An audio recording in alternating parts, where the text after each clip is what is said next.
আর গত 2 দিন আগের যে ঘটনা ঘটল 25-26 ফেব্রুয়ারি, যে ঘটনা ঘটল বাংলাদেশের ইতিহাসে, এত বড় কলঙ্কজনক ঘটনা আর কখনো ঘটে নাই।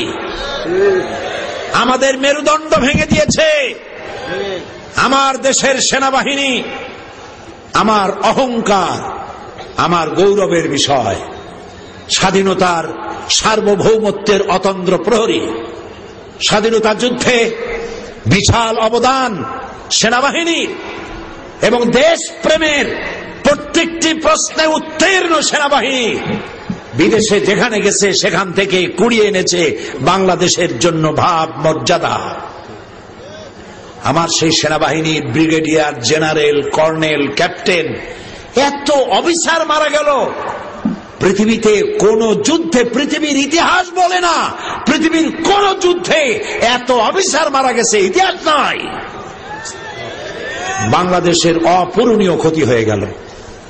বিডিআর আমার দেশের সীমান্ত পাহারা দেয়, বুকের রক্ত দিয়া, জীবনটা দিয়া পাহারা দেয়।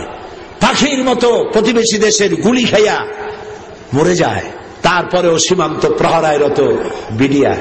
আমার এই শক্তিকে খর্ব করতে এলো যারা, কারা ষড়যন্ত্র করলো, কারা মারলো দিবালোকে দিনের বেলায় গুলি করে, এইভাবে নির্বিবাদে গুলি করে পালায় গেল, অপরিচিত গাড়ি নিয়ে ঢুকলো।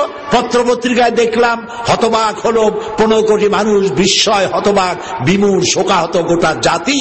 আজ কি জবাব দেওয়া যাবে ওই সব অফিসারদের স্ত্রীদের, যেসব অফিসারের স্ত্রীগুলি বিধবা হয়ে গেল?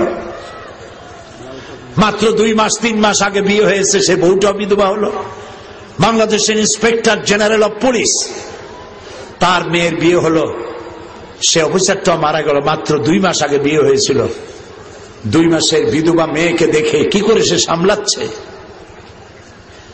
যার বাপের বুকের ধন, যার মায়ের নারী ছেঁড়া সন্তান, ব্রিগেডিয়ার ক্যাপ্টেন বানাতে, এক একটা ক্যাপ্টেন ব্রিগেডিয়ার জেনারেল বানাতে বাংলাদেশ সরকারের খরচ হয় কোটি টাকা, বছরের পর বছর যায়। এতগুলি অফিসার বানাতে অন্তত আরো 2 যুগ লাগবে। কারা করলো?